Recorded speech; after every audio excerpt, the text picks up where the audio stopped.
Saya Nicholas Bernard, NRPB 111-80-187 akan menjelaskan tentang saluran alami yaitu Sungai Kapuas.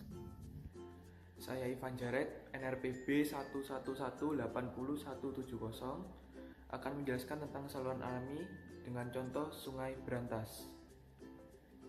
Halo, nama saya Renaldi Susyandi dengan NRP B111-80-191. Hari ini saya akan mempresentasikan mengenai saluran buatan terbuka.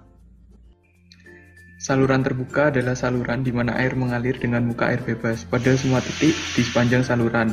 Tekanan di permukaan air adalah sama. Saluran terbuka ada dua, yaitu alami dan buatan. Nah, ini adalah contoh saluran alami,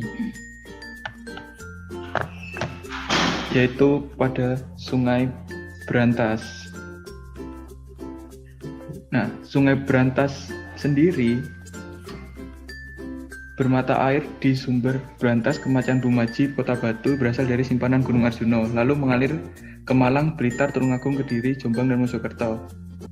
Di Kabupaten Mojokerto, sungai ini bercabang dua menjadi Kali Mas dan Kali Porong. Kali Brantas mempunyai daerah aliran sungai sebesar 11.800 km persegi atau seperempat dari luas Provinsi Jatim.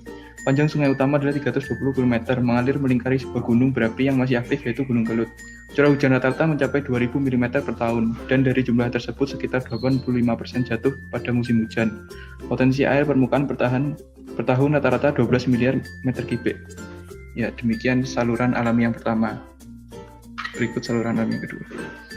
Contoh kedua dari saluran terbuka alami adalah Sungai Kapuas.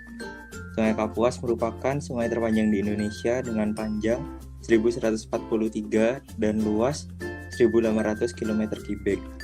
Terletak di Kalimantan Barat dengan hulu di Pegunungan Muler, Kabupaten Putus Hibau. Kemudian mengalir melalui Kabupaten Sintang, Sekadau, Sanggau, dan berakhir di Selat Karimata. Lalu 90% dari luas Sungai Kapuas adalah hutan dan 10%-nya sebagai pemukiman warga di sekitar Sungai Kapuas sendiri. Sungai Kapuas dimanfaatkan sebagai sarana irigasi, transportasi, pariwisata, dan budidaya ikan air tawar.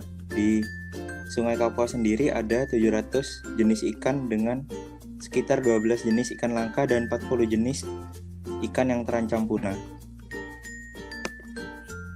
Lalu, di Sungai Kapuas sendiri digunakan oleh warga sebagai sumber air minum. Akan tetapi, air di Sungai Kapuas dinyatakan tidak layak minum karena mengandung merkuri yang tinggi dan berbahaya untuk kesehatan.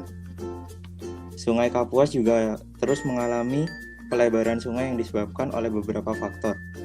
Contohnya, curah hujan yang tinggi, struktur tanah yang rawan erosi, dan degradasi lahan. Sekian contoh kedua dari saluran terbuka alami. Saluran air buatan adalah struktur kanal atau saluran penyediaan air yang dapat diatur atau dinavigasikan, dibangun dengan fungsi utama untuk mengalirkan air. Contohnya adalah Kali Jagir, yang merupakan salah satu anak Sungai Mas dan merupakan sungai buatan pada zaman penjajahan Belanda yang mengalir ke arah timur di kota Surabaya. Kali Jagir terletak di sepanjang Jalan Jagir Wonokromo. Di sungai ini juga terdapat pintu air peninggalan penjajah Belanda yang saat ini masih dipergunakan untuk pengaturan debit air Kali Mas, yaitu pecahan Sungai Brantas di kota Surabaya untuk dibuang ke Kali Jagir. Letak pintu air tersebut tepat di sebelah stasiun kereta api Wonokromo dan PDAM Surabaya. Air dari Kali Jagir juga diolah menjadi air PDAM dan dimanfaatkan untuk memenuhi kebutuhan air bersih warga Surabaya.